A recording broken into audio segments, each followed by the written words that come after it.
자, 21페이지인데 여기는 지금 다양한 부동산 정책을 지금 설명하고 있는데, 자, 여기 뒤쪽에 보시면 여기 1부, 2부에서 우리 시험에 지금까지 나왔던 제도들 싹 제가 QR코드로 영상 찍어서 놔뒀는데, 오늘 할 건 2차 공법, 그 다음에 중개사법에는 나오지 않는 것들이 있어. 여기 정책은 대부분 우리가 공법에서도 배우고 그 다음에 중개사법에서도 배우는데, 부동산 학에서만 자주 나오는 내용이 몇 개 있어. 그걸 확인해야 된다고. 나머지는 2차에서 이렇게 한 번씩 들어본 거니까. 그럼 그 대표적인 게 뭡니까? 02번의 개발권 양도제도라고. 개발권. 그러면 개발권 양도제도에서는 시험에 잘 나오는 게 동그라미 2번 표현이라고. 동그라미 2번. 개발권 양도제는 토지 소유자의 재산상의 손실을 해결하려고 하는 제도이다. 잘 나오는 문구야. 자, 뭘 해결하는 제도다? 토지 소유자의 손실. 토지 소유자의 손실을 해결하려고 하는 제도라고. 토지 소유자의 손실을 어떻게? 시장을 통해서. 그럼 시장을 통해서 어떻게 해결합니까? 그 구체적인 내용이 1번이다 이런 거야. 개발권 양도 제도는 토지 이용 규제로 개발이 제한된 토지 소유자에게 개발권을 부여하고, 이 개발권을 시장에서 거래하도록 함으로써 정부의 재정 부담 없이 보상을 가능하게 한다. 따라서 2번 개발권 양도제는 토지 소유자의 재산상의 손실을 시장을 통해서 해결하려는 제도이다. 자, 우리나라는 현재 미국 또는 영국식의 개발권 양도제도를 도입하고 있다 없다? 없다는 거. 그 다음에 03번 토지은행제도. 토지은행제도는 토지를 미리 취득해서 은행에 보관하는 거죠. 그래서 이걸 토지 비축제도라고도 하는 거죠. 토지 비축제도. 1. 토지 비축제도는 공익사업에 필요한 토지야. 공익사업에 필요한 토지의 원활한 공급. 그 다음에 두 번째가 토지시장의 안정. 이 두 가지가 목적이란 말이야. 이게 법에 있는 내용이야. 토지 비축제도는 공익사업에 필요한 토지를 공급하고, 토지시장의 안정을 위해서 장내 이용 가능한 토지를 미리 확보하고 보관해 놓는 거야. 이게 토지은행, 토지비축제도. 우리나라는 현재 한국주택금융공사가 아니라 한국토지주택공사의 계정으로 운영하고 있습니다. 우리 토지공사, 정확히는 토지공사예요. 토지공사.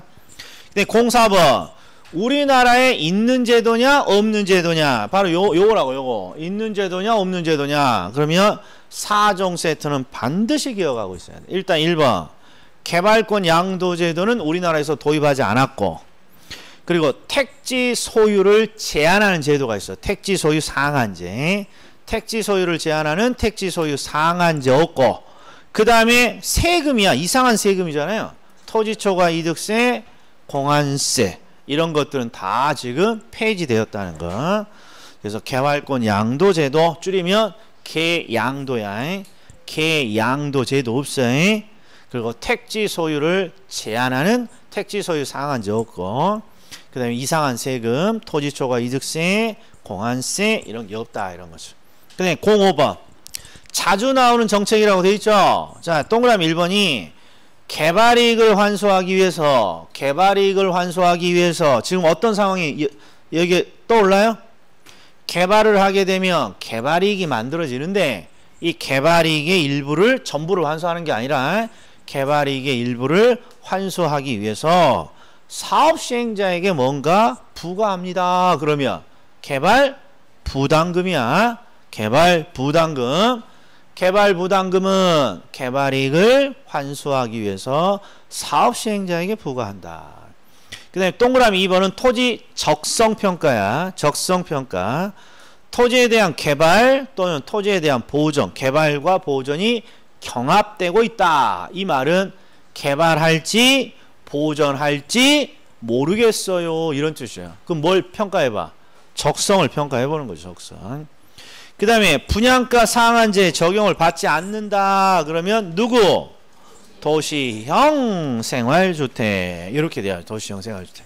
자, 한번 봅시다. 현재 시행되고 있지 않은 정책. 자, 이런 식으로 나온다고. 평가사 31회야. 31회. 여기가 8개나 나왔으니까 이상 범위가 넓혀지지 않는다고. 자, 그럼 첫 번째. 뭐부터 찾습니까? 그러면 개양도야. 개발권 양도 저도 있는지 봐. 있다 없다? 없어. 그러면 그 다음에는 택지 소유를 제한하는 택지 소유 상한제. 여기 있네. 현재 시행되지 않는 정책. 택지 소유 상한제. 그 다음에 세금 이상한 세금. 토지 초과 이득세 또는 공한지세, 공한세. 토지 초과 이득세, 공한세. 여기 있네. 공한지세. 그렇죠? 그러니까 우리가 암기하고 있는 것 중에 2개가 나왔어. 그런데 이제 여기에 출제자가 새롭게 집어넣은 게 있어. 그걸 찾아보자고. 자, 토지거래 허가제 있어 없어? 어디서 배워? 토지거래 허가. 공법에서 봐요? 중개사법에서 봐요? 중개사법에서 배워. 법 이름이 뭐예요? 어디 법에 있어? 토지거래 허가제. 법 이름도 나왔다고? 토지거래 허가. 토지거래. 부동산. 실거래가 신고 등에 관한 법률. 부동산 실거래가 신고 등에 관한 법률. 자, 그 다음에 분양가 상한제 있고. 무슨 법? 주택법에 있어. 주택법. 실거래가 신고제도 있고. 실거래가 신고. 이건 다 우리가 배우는 거고. 개발이익 환수제. 이 중에 시험에 자주 나오는 게 개발이익을 환수하기 위해서 사업시행자에게 부과합니다. 그러면 개발부담금이고. 아무튼 개발이익을 환수하는 제도 있어. 우리가 시험 범위에는 없지만. 근데 부동산 실명제, 금융실명제, 부동산 실명제 당연히 있는 거고. 요놈이 문제야 이게. 종합토지세 있다 없다? 없어. 없어. 종합부동산세는 있어도 종합토지세는 없어. 예전에는 있었던 세금이야. 예전에 이 종합부동산세가 요런 세금들이 종합부동산세로 바뀐 거란 말이야. 이게 종합토지세 없다. 그러니까 여기에 뭐가 하나 추가되어 있니? 종합토지세가 지금 추가되어 있는 거야. 그래서 세 개 종합토지세 없고, 토지초과 이득세도 없고, 공한지세도 없고, 세금. 자, 그 다음 이제 금융으로 갑니다. 금융으로 가면 어디로 간다? 30페이지. 예, 그럼 여전히 잘 나오는 게 뭐 있다? 부채금융과 지분금융.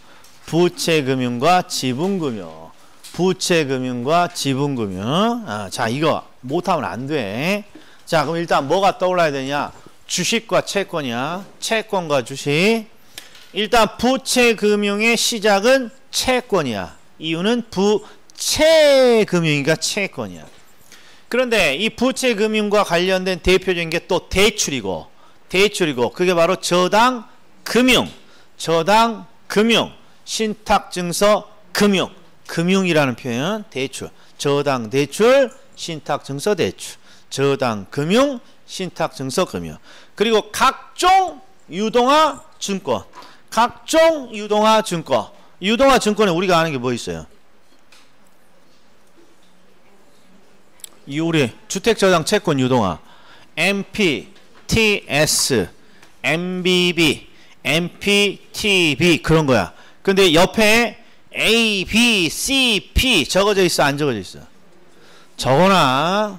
우리가 배우지 않는 유동화 증권 중에 자주 나오는 게 A, B, C, P.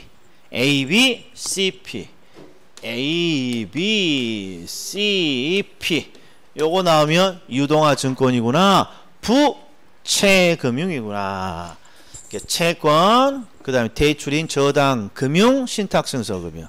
그 다음에 유동화 증권, 그 중에서도 A, B, C, P. 그 다음에 지분금융은 주식이죠. 주식. 그냥 찌읒찌읒. 그 다음에 신 벤처 투자회사, 신디케이션 조인트 벤처 투자회사, 신 벤처 투자회사. 그리고 중간 성격 있죠. 메자닌 대표적인 게 신주 주식 나와 있고, 뒤쪽에 사채 채권 나왔으니까 신주 인수권무 사채, 그리고 전환 사채, 주식으로 전환해주는 사채. 예. 자, 그럼 한번 봅시다. 이렇게 뭔가 여러 개 줘. 그리고 뭘 지금 구분하라고 돼 있어요? 지금 부채금융과 지분금융을 지금 다 구분하라고 제가 줬죠? 자, 보자고요. 부동산 투자회사, 그럼 뭐가 떠올라? 신 벤처 투자회사, 신디케이션 조인트 벤처 부동산 투자회사, 지분. ABCP 하면 각종 유동화 증권, 부채금융. 공모 나오면 주식, 지분금융.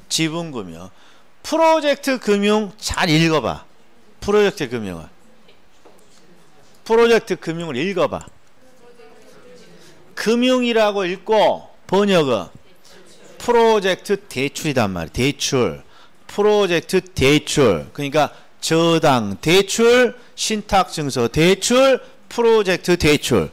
근데 대출이라고 쓰면 너무 쉬우니까 저당 금융, 신탁증서 금융, 프로젝트 금융 이렇게 쓰는 거예요.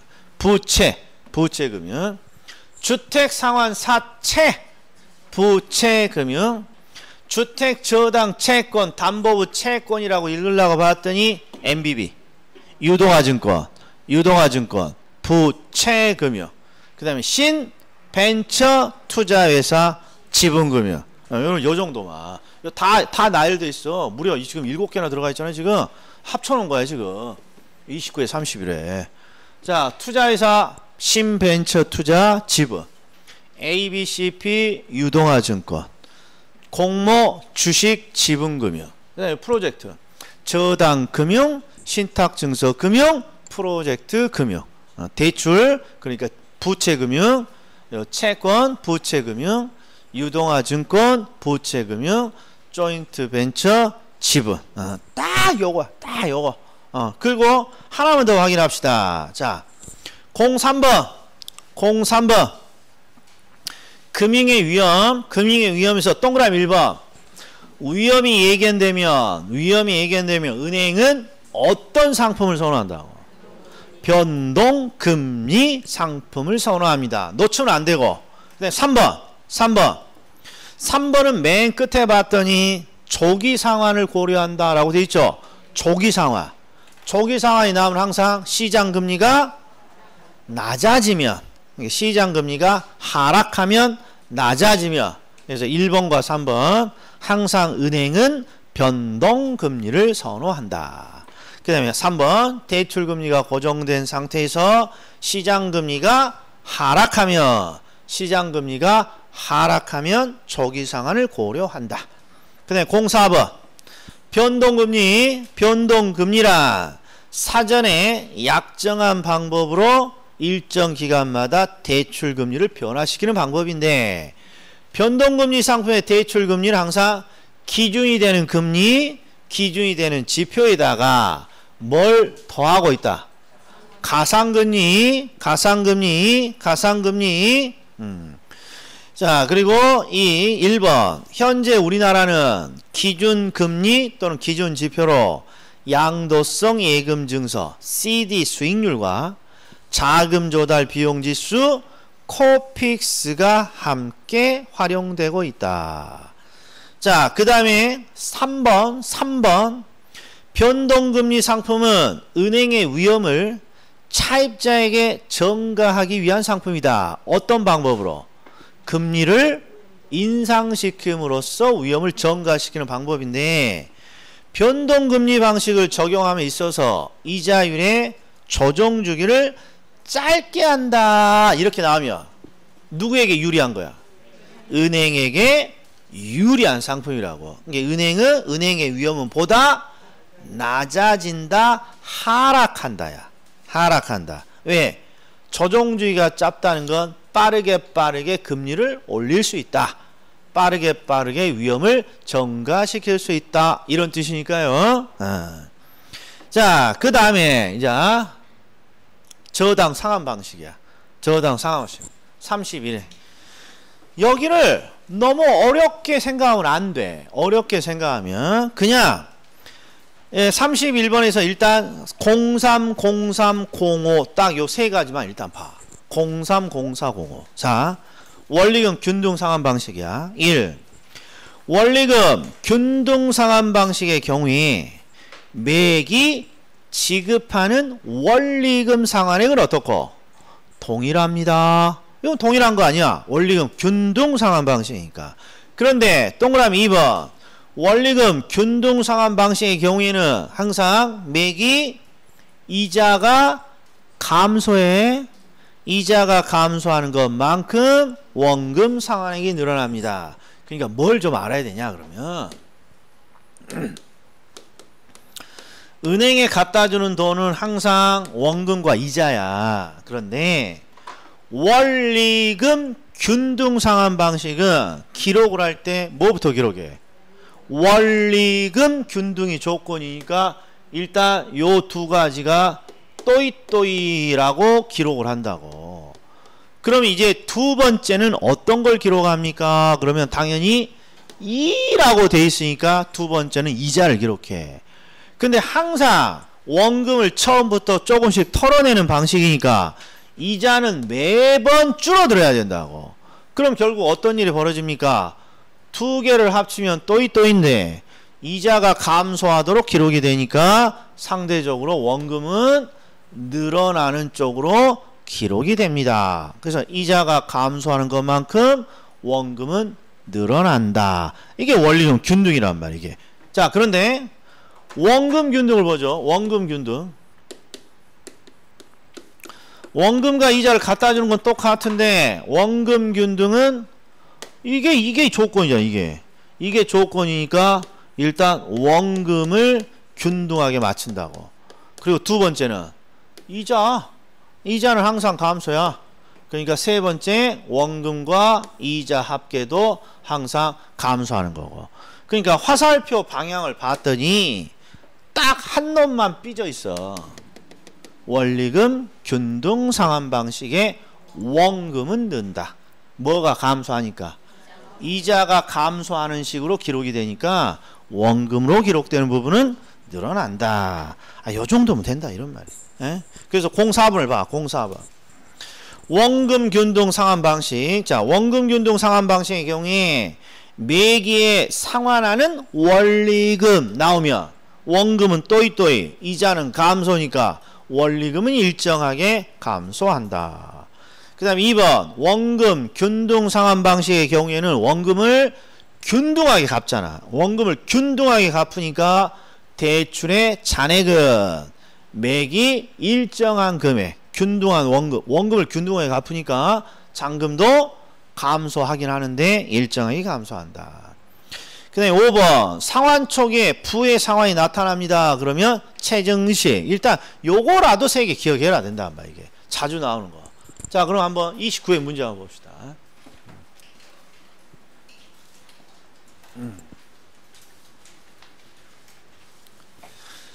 자, 기억번은 원금 균등 상환 방식의 경우에 매기간에 상환하는 원리금이 어떻게 됩니까? 이렇게 물어보는 거라고. 그럼 항상 원금 균등은 원금은 또이또이, 이자는 감소. 그래서 원리금은 감소한다고 나와 있으면 돼. 그 대출 잔액, 원금 균등은 원금을 갚는 거라고. 그런데 딱 상황을 하나 기억해. 우리가 항상 했던 것은 1억을 10년에 걸쳐서 갖는 원금 균등 상환이었어. 1억을 10년에 걸쳐서. 그럼 매번 원금을 얼마씩 갚아?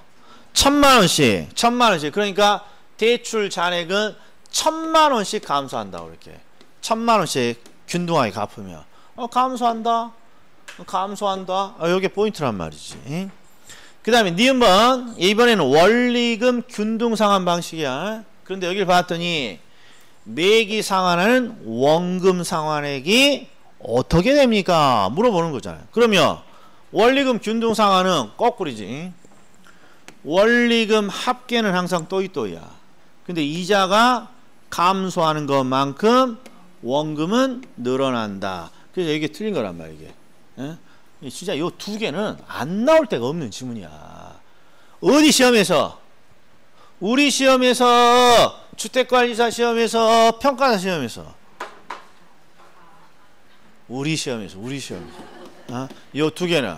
그러니까 비교를 해보면 원금 균등이 나오면 감소한다 그러면 다 맞아. 응? 그런데 원리금 균등 나오면 항상 원금 상환은 늘 늘어나야 돼. 원금 상환은. 요 두 지문은 놓치면 안 된다. 자, 그 다음 이제 득보무서 체증식. 체증식은 미래 소득이 어떤 인가? 증가될 것으로 예상되는 차입자에게 적합합니다. 그래서 요런 것만 지문을 좀 신경 써 달라는 거야. 요런 것만. 자, 그럼 해보자고. 일단 얘는 무조건 틀렸어. 가운데가 뭐가 나와야지? 항상 기준은 원리금 균등이니까 얘는 볼 필요도 없이 틀린 건데 이제 하나씩 비교를 해보자고. 자, 우리가 원리금 균등 방식이 항상 기준이야. 그럼 이 원리금 균등 방식보다 빚을 더 빠르게 갚고자 합니다. 그러면 무슨 방식? 그렇죠. 원금 균등은 빚을 빠르게 갚고자 하는 방식. 원금 균등은 빚을 빠르게 갚고자 하는 방법. 그리고 원리금 균등에 비해서 빚을 좀 천천히 갚겠습니다. 이게 체증식이야. 체증식. 그럼 우리는 항상 이 세 가지를 비교할 때 어떤 놈으로 이해했어? 항상 이놈으로 이해했다니까. 이놈으로. 그러니까 여기서도 요 놈으로 해석을 항상 해야 돼. 하나로 해석해. 그래야 헷갈리지 않으니까. 그럼 봐. 원금 균등은 빚을 빠르게 갚는다. 원금 균등은 빚을 빠르게 갚는다. 그러면 허리띠를 졸라매야 되니까 힘은 들어. 그러나 전체적으로 납부하는 이자는 줄일 수 있는 거지. 여기 뭘 물어봤습니까? 대출기간 만기까지 대출기간의 이자 수입. 그러니까 이자 지급액을 보면 되겠지. 자, 항상 원금 균등은 빚을 빠르게 갚는다. 그러니까 은행에 갖다 내는 이자는 가장 적다. 이런 식으로 해석을 해야 된다. 그러니까 꺽쇠가 틀렸잖아요. 그래서 틀린 점이다. 네. 자, 하나만 더 해봅시다. 자, 이건 전부 다 비교야. 비교. 자, 보셔. 요거 지금 세 가지 지문을 제가 넣어놨죠. 우리 시험에 자주 나오는 세 가지 지문이니까 이거라도 연습해. 딱 세 가지만. 세 가지만. 자, 봐. 대출기간 초기에는 원금 균등 분할 상환 방식의 원리금 균등 분할 상환 방식의 원리금보다 많다. 그럼 머릿속에 잘 안 들어와. 그러니까 이 상환 방식의 비교는 반드시 두 번 읽지 않도록 표시를 해놔야 돼. 주어가 원금 균등 상환 방식의 원리금이 많다니까 이렇게 돼 있다고. 이렇게. 그럼 번역을 하자고. 원금 균등은 빚을 빠르게 갚는다. 그러니까 기초부터 내는 원금이 가장 많죠. 그러니까 원리금도 많은 거야. 원금이 많으니까 원리금도 많다. 이렇게 해석을 해줘야지. 맞았어. 자, 2번. 원리금 균등 분할 상환 방식은 원금 균등 분할 상환 방식에 비해 대출 초기에 소득이 낮은 차입자에게 유리하다. 그러니까 지금 원리금 균등 방식은 이게 주어고 소득이 낮은 차입자에게 유리하다. 그럼 이게 무슨 뜻이냐는 거야. 소득이 낮은 차입자에게 유리하다. 소득이 낮은 차입자는 원리금을 천천히 갚고자 한다고. 천천히. 그럼 보셔. 원리금 균등하고 원금 균등 방식 중에 상대적으로 빚을 얘는 빠르게 갚는 방식이고 얘보다는 천천히 갚는 방식이고, 그러니까 원리금 균등 상환 방식이 천천히 갚기를 원하는 소득이 낮은 차입자에게 유리하다. 이것도 옳은 질문이야. 자, 3번. 중도 상환 시 상환해야 하는 저당 잔금. 이렇게 나오면 실수를 안 해. 근데 대부분 요걸 빼고 준다고. 이렇게 중도 상환시에 상환해야 되는 금액 이렇게. 그러면 중도 상환시에 뭘 상환해? 원리금이야, 원금이야, 이자야? 잔금이라고 대답해 줘야 돼. 잔금. 항상 중도에 상환하는 건 그 시점에 남아있는 대출 잔금이라고. 이게 요 말이 없더라도 중도 상환에 상환액을 물어봐.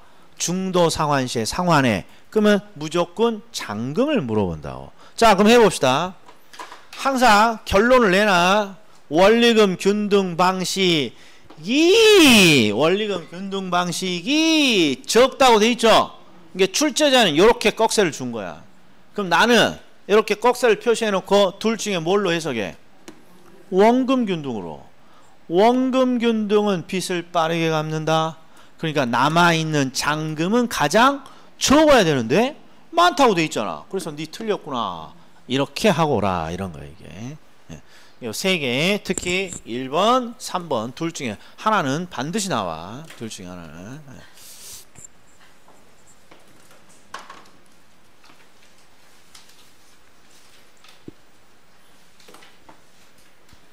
자, 1번 한 번만 더 해봅시다. 자, 대출기간 초기에 원금 균등 분할 상환 방식의 원리금이 원리금 균등 분할 상환 방식의 원리금보다 많다. 그럼 이렇게 딱 해놓은 거야. 이렇게 꺽쇠. 그리고 나는 무엇으로 해석해? 원금 균등은 빚을 빠르게 갚는다. 은행에 갖다 바치는 원리금이 제일 많겠지. 이렇게 그냥 하고 오면 된다고. 맞았어. 자, 중도 상환 시 차입자가 상환에 대한 저당 잔금을 물어봤어. 그리고 원리금 균등 방식이 적다 보니까 요렇게 꺽쇠가 준 거야. 요렇게. 그럼 나는 항상 어디에다 동그라미 치고 원금 균등에 동그라미 치고 원금 균등은 빚을 빠르게 갚는다. 그러니까 남아있는 잔금은 가장 적어야 되는데 그래서 틀린 거다 이런 말이게. 이렇게만 해달라는 거야. 자, 그럼 이제 어디로 간다?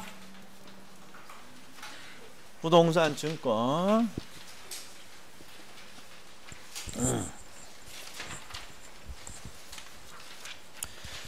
자, 유동화 제도를 봤더니 뭐 아무것도 없어. 빵크로트에. 왜?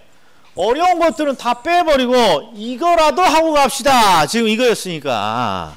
자, 그러면 1번 보세요. 1번.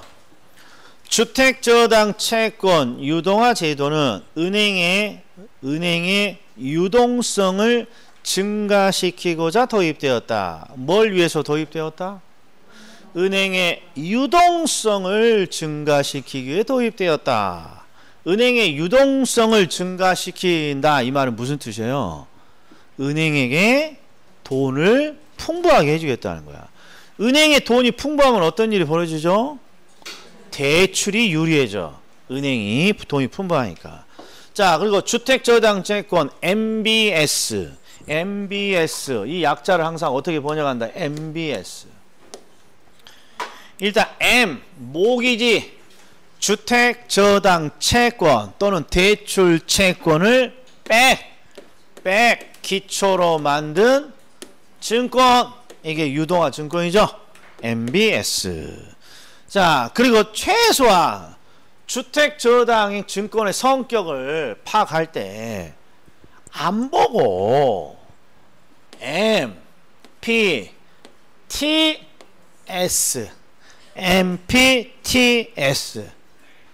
MPB 그 다음에 MPTB CMO 이렇게 적을 수 있어야지. MPTS MBB MPTB CMO. 그래서 여기는 T만 있으니까 투자자가 다 가져. 여기는 B만 있으니까 발행자가 다 가져. 여기는 투자자 발행자.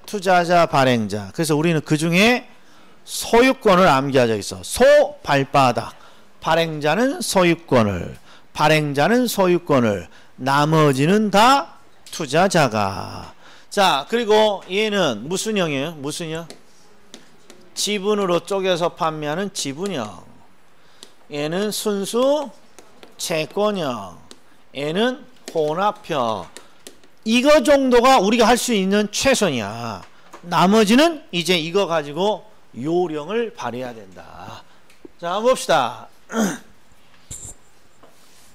자, 1번. 지문을 딱 봤더니 뭔가가 이전된다, 부담한다, 보유한다 이런 뜻이야. 그럼 100% 우리가 암기하고 있는 거야. MPTS는 누구만 있어? T, 투자자. 이런 거 보는 거 아니야?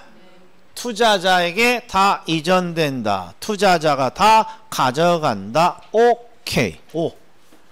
자, 2번 MPTB야. MPTB 혼합형이야. 투자자, 발행자. 발행자는 소유권을 가져가. 그러니까 소유권이 나왔어. 그러면 투자자에게 이전되고 보는 수가 X야. 발행자에게 이전돼야지. 발행자가 가져가는 거니까. 그리고 이쪽이 투자자가 돼야겠죠. 예? 그래서 정답 2번이야. 아니네. 옳은 거 찾으라겠네. 1번이야. 1번. 몇 회야? 2년 전에 문제라고. 자, MBB야. MBB는 B만 있어. 발행자가 다 부담한다. 투자자가 부담한다. X야. 발행자가 다 부담하는 거니까 가운데 볼 필요 없는 거야. 자, CMO, 다계층 증권. CMO가 나오면 항상 어떤 표현이 있는지만 봐. 다양한 채권, 다양하다. 근데 뭐라고 돼 있냐? 지분형 증권으로만 구성된다니까 다양해, 안 다양해? 그래서 틀렸단 말이야. CM은 항상 다양하다 이런 뜻만 있으면 되죠. 자, 요놈이야. 상업용 저당 증권. 이게 이제 평가 시험에서는 새롭게 등장한 지문이란 말이야. 이게 주의야. 요놈이 주의야. 상업용 저당 증권은 반드시 공적 유동화 중개기관을 통해 발행된다. 우리가 지금 배우는 건 C가 아니라 MBS야. 주택 모기지야. 주택 모기지를 기초로 만든 증권인데 여기는 상업 모기지죠. 커머셜 모기지, 상업 모기지야. 그러면 자, 여기서 말하는 공적 유동화 중개기관은 이름이 누굴까요? 어떤 놈이야? 한국부동산원이야? 한국토지주택공사야? 한국주택금융공사야? 그렇죠. 유동화를 우리나라에서 담당하고 있는 건 한국주택금융공사. 한국주택금융공사. 한국주택금융공사는 주택금융을 다뤄? 상업금융을 다뤄? 그래서 액수란 말이게. 우리나라의 공적인 유동화 중개기관은 한국주택금융공사야. 그런데 한국주택금융공사가 상업용 저당을 담당하지는 않는다고. 이게 무슨 뜻이냐? 주택저당채권은 주택담보대출과 관련돼 있어. 주택담보대출은 무주택자가 주택을 구입할 때 받는 대출이고, 그러니까 주택과 관련된 대출은 복지와 관련돼 있어. 주택을 구입하기 위해서는 주택대출이 꼭 필요하니까. 그런데 그러니까 정부가 공적인 유동화 중개기관을 두고 유동화를 시켜주는 거야. 그러나 상업용 주택담보대출 이건 복지하고 상관없는 거야. 네가 알아서 해야지. 그래서 상업용은 반드시 공적인 기관이 담당하지는 않습니다. 요 정도만 나오면 뭐가 문제겠어. 1번에서 정답을 찾았으니까. 근데 이제 13번을 딱 봐봐. 자, 느낌을 봐봐. 편안해. 뭐 MPTS, MPTB, 심플해 글자가. 근데 딱 보는 순간 이거 봐봐 이제. 막 길어져 버려. 막 이거 다 세 주자 이게. 이런 것들을 이제 하나씩 보자 이런 말. 이게 전부 다 이제 평가 기출인데. 자, 여기는 MBS를 물었어. MBS. 그럼 약자만 보라고. 자, 금융기관 등이 주택자금을 대출하고 취득한 주택저당 채권. 이게 모기지야. 모기지, 주택모기지, 주택저당 채권을 유동화 전문회사 등이 양수해서 이를 기초로, 이게 백이지. 이를 기초로 발행하는 증권입니다. MBS. 옳은 질문이야. 잘 나와. 주택저당 증권이 뭐냐? 자, 그 다음에 2번은 MBB야. 그럼 우리가 암기하고 있는 게 발행자가 다 갖는다. 그러니까 이런 거 가운데 보면 지는 거가 있어요. 투자자에게 이전합니다. 그러니까 틀렸다 이런 말이게. 발행자에게 이전해야지. 자, 1번은 맞고 2번은 틀려. 내가 정답 단이라고 죽는 줄 알아. 이게 정답 틀리면 또 막판인데 난리 나서. 자, 이번에는 MPTS야. MPTS. 지분형이고 누가 다 가져가? 투자자가 다 가져가. 그랬더니 발행기간이 원리금 수취권과 주택저당권에 대한 지분권을 모두 투자자에게 이전합니다. 이것만 보면 안 된다고.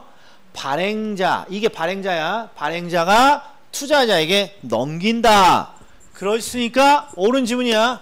투자자가 다 가져가는 거죠 결국. 옳은 지분이야. CMO 나오면 어떤 표현만 보라고? 다양하다. 저당 채권 발행액을 몇 개의 계층으로 나눈 후 각 계층마다 상이한 이자율, 지급 원금이 지급되는 순서를 다르게 다양하구만. 다양하구만. 이렇게만 해주면 된다. 다양하구만. 자, MPTB는 혼합된 성격입니다. 이게 보여야죠. 혼합형. 그 다음에 6번 MBB는 누가 다 가져간다? 발행자가 다 가져간다. 그런데 투자자는 최초의 주택저당 채권 집합물에 대한 소유권을 갖는다 했으니까 틀린 거죠. 자, 그런데 요새 최근에 올해 평가자 시험을 봤더니 점점 더 사악해지는 거야. 발행자가 갖는다 이렇게 해야 되는데 틀렸어. 근데 이번에는 이런 식으로 내더라고. 갖지 않는다 이렇게. 이런 건 좋은 문장이 아니야. 그렇잖아. 이 논점이 아니라 틀리라고, 실수하라고 유도하는 거 아니에요 이게. 예? 그러면 투자자가 갖지 않는다 그러면 발행자가 갖는다는 뜻이에요? 그러니까 옳은 지문으로 취급해야지. 옳은 지문. 근데 이거 봐봐. 투자자가 갖는다는 100% 오답이야. 왜? 발행자가 가지니까. 에? 발행자가 갖는다가 정답이니까 투자자가 갖는다 그럼 틀린 게 확실해. 그런데 이 거꾸로 투자자가 갖지 않는다 그러면 발행자가 꼭 갖는다는 표현이 어디 있어 이게? 미스터 국이 갖는다 이럴 수도 있고, 네가 갖는다, 내가 갖는다. 그러니까 이런 건 내면 안 되는 거라고. 근데 우리 부동산 학에서는 항상 아주 그냥 추접스럽게 된다. 예. 뒤에 잘 봐. 투자자가 갖는다 그럼 틀린 거야. 발행자가 갖는다는 거니까. 근데 투자자가 갖지 않는다 그러면 맞게 되는 거야 또. 이렇게 헷갈리기 시작한다. 자, 부동산 투자해서법. 자, 부동산 투자해서법은 빵꾸 노트 볼 필요가 없고 우리가 잘 아니까 실수하는 것만 우리가 기출지문으로 내가 뽑아봤어. 실수하는 거. 이게 내용이 많죠? 쫙 많네. 맞춰보자고. 자, 1번. 부동산 투자회사의 경우에는 원금 손실의 위험이 없는 반면에 부동산 펀드의 경우에는 원금 손실의 위험이 있다. OX야. 일단 부동산 펀드를 보지 말고 내가 아는 건 부동산 투자회사니까, 부동산 투자회사는 부동산 투자회사는 어떤 회사야? 부동산 투자회사는 부동산에 투자하는 회사입니다. 그러면 하수 중에 하수라고 그랬어. 부동산 투자회사는 자 뭐가 떠올라야 돼? 부동산 투자회사는 소액 투자자들로부터 자금을 끌어모아서 그 돈이 생기면 소액 투자자들을 대신해서 부동산 등에 투자를 해주잖아요. 그래서 이런 걸 우리는 뭐라 그래? 집합 투자라고. 요게 요새 잘 나오는 표현이라고 그랬죠? 집합 투자기구. 소액 투자자들의 자금을 끌어모아서 부동산에 투자해주고 그 투자의 수익이 나오면 투자자들에게 다시 배당을 해주는 회사란 말이야. 그럼 부동산을 투자했어. 근데 투자가 꼭 성공할 일만 없겠죠. 그러니까 부동산 투자 회사의 경우에는 원금 손실의 위험이 없습니다. 그냥 이게 틀린 거야, 그냥. 원금 손실이 왜 없어? 원금 손실에. 자, 그리고 부동산 투자 회사에 투자를 하려는 사람들은 어떤 식으로 투자를 하죠? 주식회사니까 주식을 산다고. 지금 주식 어떻게 돼버렸어? 반토막 돼버렸어, 반토막. 자, 그런데 제가 하고자 싶은 건 요거야. 부동산 펀드. 부동산 투자자가, 부동산 투자회사는 소액 투자자들의 자금을 끌어모아서 집합해서 부동산에 대신 투자해주는 회사야. 이해되죠? 근데 집합 투자 기구로 또 있는 게 부동산 펀드야. 부동산 펀드는 펀드라는 상품을 팔아서 소액 투자자들의 자금을 끌어모으는 거고, 여기는 투자회사라는 주식을 통해서 자금을 끌어들일 뿐이야. 여기는 펀드를 판매해서 돈을 끌어모으고, 요 투자회사는 주식회사니까 주식을 판매해서 자금을 끌어모을 뿐이야. 아무튼 둘 다 원금 손실은 대단히 크다. 자, 그 다음에 자본금이 나와. 자본금이 설립자본금이라고도 나오고 그냥 자본금이라고도 나와. 설립자본금이면 무조건 5억 3억이야. 5억 3억. 그냥 자본금이라고 나오면 최저자본금을 의미하고 75, 50억이고, 여기는 자기관리니까 얼마? 5억. 자, 3번 위탁관리고 설립자본금이죠. 그러면 틀리면 안 돼. 5억이라고 하면 안 되죠. 3억. 그리고 뒤쪽을 봤더니 영업인가 후 6개월 이내에 얼마를 모집해야 된대. 그럼 뭘 말해?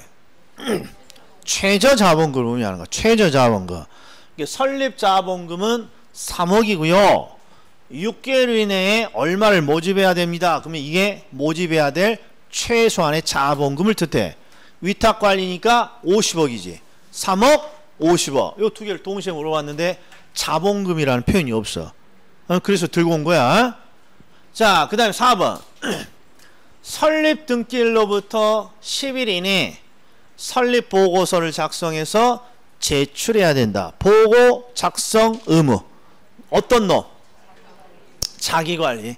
실질령이야. 자기관리. 실질령. 그 다음 5번. 위탁관리 부동산 투자회사 딱 보는 순간 명목형. 본점에 지점을 설치할 수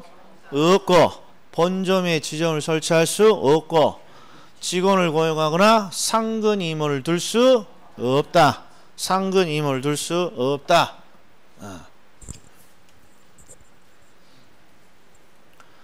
자, 감정평가사 또는 공인중개사로서 해당 분야 5년 이상 종사한 사람은, 감정평가사, 공인중개사로서 해당 분야에 5년 이상 투자한 사람은 자기관리 부동산 투자회사의 상근 자산 운영 전문 인력이 될 수 있다. 옳은 지문이야. 자, 이게 함정을 봅시다. 함정.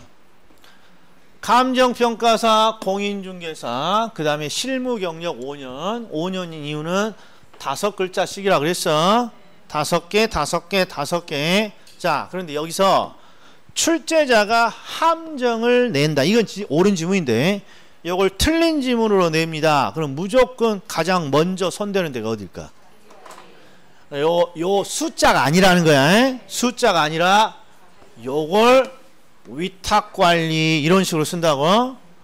위탁관리가 들어가면 왜 안 됩니까? 위탁관리는 명목형이야. 명목형. 그러니까 전문 인력을 둘 수 있어 없어? 없는 회사라고. 없는 회사. 그러니까 전문 인력 이렇게 나오면 반드시 자기관리라고 되어 있는지 이게 우선 확인해야 돼. 숫자보다. 자, 그 다음에 7번. 요것도 봐. 요거 우리 30회야. 엄청나게 많이 틀렸어.